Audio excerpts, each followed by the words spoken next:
මේ තියන්නේ OnePlus වගේ අලුත්ම OnePlus 15 ස්මාර්ට්ෆෝන් එක. මේ ස්මාර්ට්ෆෝන් එක තාම වර්ල්ඩ් වයිඩ් අවයිලබල් නැහැ. මේ ෆෝන් එක මේ මාසේ චයිනා වල රිලීස් කරනවා. ඒ වගේම නොවැම්බර් මාසේ වෙද්දි මේක වර්ල්ඩ් වයිඩ් රිලීස් කරන්න නියමිතයි කියලා තමයි දැනට වාර්තා වෙන්නේ.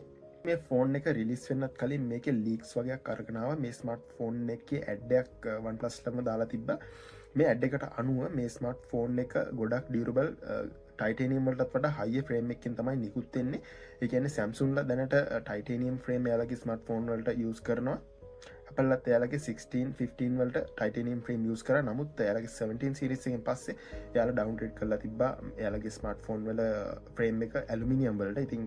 ඉතින් Apple ලා මේ ඩවුන්ග්‍රේඩ් එක කරේ මොකද යාලගේ චිප්සෙට් එක රත් වෙන හින්දා. කියන්නේ ෆෝන් එක රත් වෙන හින්දා වෙබ් චෙම්බර් ටෙක්නොලොජි එකත් අරගෙන ආවා. නමුත් ඒ හින්දා තමයි ගොඩක් දුරට මේ කට්ටිය Apple ලා මේක ඩවුන්ග්‍රේඩ් කරේ. නමුත් දැනට තියෙන තොරතුරු වලට අනුව OnePlus 15 ස්මාර්ට්ෆෝන් එකේ දැනට තියෙන අලුත්ම චිප්සෙට් එක තමයි එන්න නියමිත Snapdragon 8 Elite Gen 5 කියන චිප්සෙට් එක. ඉතින් මේකත් හීට් වෙනවා. නමුත් මේ වගේ කාලයක OnePlus ලා එයාලගේ ස්මාර්ට්ෆෝන් එක මේ වගේ ටයිටේනියම් වලටත් වඩා හයි මැටීරියල් එකකින් නිර්මාණය කරන්න යන එක ගොඩක් නිර්මාණය කරලා තියෙන එක ගොඩක් වටිනවා. ඉතින් මේ ස්මාර්ට්ෆෝන් එකේ ෆුල් රිවිව් එකක් බලාපොරොත්තු වෙන්න රිලීස් වෙච්ච ගමන් LSR Tech YouTube channel එකෙමුයි TikTok එකෙමුයි TikTok channel එකෙමුයි අපි අරගෙන එනවා. ඉතින් follow කරලා subscribe කරලා තියාගන්න. සුබ දවසක්. අලුත් වීඩියෝ එකකින් හමුවෙමු.